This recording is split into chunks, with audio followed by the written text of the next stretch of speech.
tout ça c'est quelque chose d'étonnant. Et en réalité, il y a ici quelque chose, la Nudati de très très fort.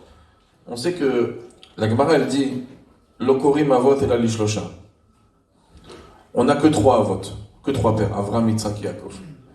Pourquoi Avram ce serait pas un père? Pourquoi pardon Moshe ce serait pas un père? Une influence. C'est des Roé Mouna, ça fait partie des Shivat Roim.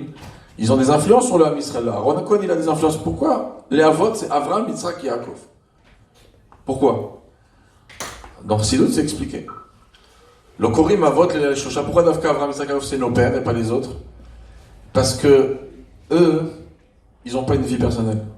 Ils vivent pas pour eux. Ils vivent que pour les enfants. Ça veut dire que tout ce qu'ils ont fait dans leur vie du début à la fin, c'est pour nous. Si Yitzhak, il est refaire des Be'erot, si Yitzhak, il aime son fils rebelle, c'est parce que un jour, il va falloir qu'on croit aux rebelles.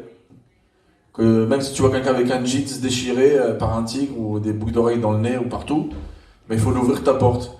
Ça, c'est Yitzhak. C'est grâce à la vision de regarder ces juifs-là comme ça, c'est Yitzhak qui a investi. Il a investi, il a dit, je vais donner mon amour à cet enfant rebelle. Pour que donc, plus tard, un jour, on le fera. Eh ben, la même chose pour Yaakov, le chouchou des Havot, comme on dit, le préféré des Havot. Yaakov, il se bat toute la nuit, parce que toute la nuit, le peuple juif, il va se battre en exil. Et toute cette lutte qui maintient, c'est pour qu'on puisse réussir à faire notre boulot pour Hachem pendant toute la nuit, pendant toute la galoute. Et cette lutte qu'il a toute la nuit, c'est la lutte contre le mal. C'est pourquoi il se bat avec l'ange du mal. Parce que nous, on va se battre toute notre vie avec l'ange du mal, et toutes les générations vont se battre contre l'ange du mal. Donc il se bat contre l'ange du mal toute la nuit, ça veut dire pour toute la galoute. Mais à la fin de la galoute, juste avant l'aube, comme le prophète Isaïe dit, dans le Père 58, Az ivaka kashahar orecha. La délivrance, c'est l'aube. C'est le matin, c'est la lumière de Dieu qui arrive. Donc, juste avant la nuit, là, il se passe quelque chose. Qu'est-ce qui se passe? Be'etzem, il va lui demander, il va vouloir partir, il va demander au Satan de le bénir. Ça veut dire qu'en deux mots, le monde matériel, la matière, le Olam Hazeh, il va commencer à bénir le peuple juif. Il va venir servir le peuple juif. Toute la modernisation va être... C'est plus comme à l'époque du Moussard, où on va essayer de fuir et de se mettre dans des ghettos.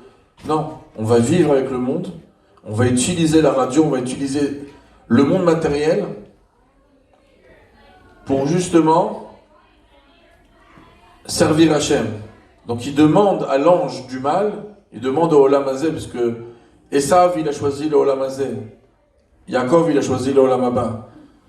Et il demande au Olam Hazeh de le bénir. Et en vérité, qu'est-ce qui se passe juste avant le matin? Eh bien, il y a une révélation incroyable que Yaakov, il voit venir à la fin de l'exil. C'est à la fin de sa lutte. Il a toute la nuit qui s'est battue, c'est chaque époque de l'exil. Et vers la fin de l'exil, il se passe quelque chose d'incroyable. Il va avoir une grande lumière. Pourquoi il a appelé cet endroit Penuel? L'endroit Penuel, c'est la révélation de l'Admor HaZaken et des Rabboten Essienu. Penuel, c'est la Chassidut. C'est quoi la Chassidut? Kiraïti Elokim panim el panim. J'ai vu Dieu face à face. Il n'y a plus ici Shtaim Ochazim Batalit et Shorshinagar Tapara. Là, tu parles de Dieu, Oren Sof, Malek Kol Almim, Sovev Kol Almim. Tu parles d'Avodat Hashem. On a un Shulchan Aruch d'Avodat Hashem, le Tanya. C'est un Shulchan Aruch.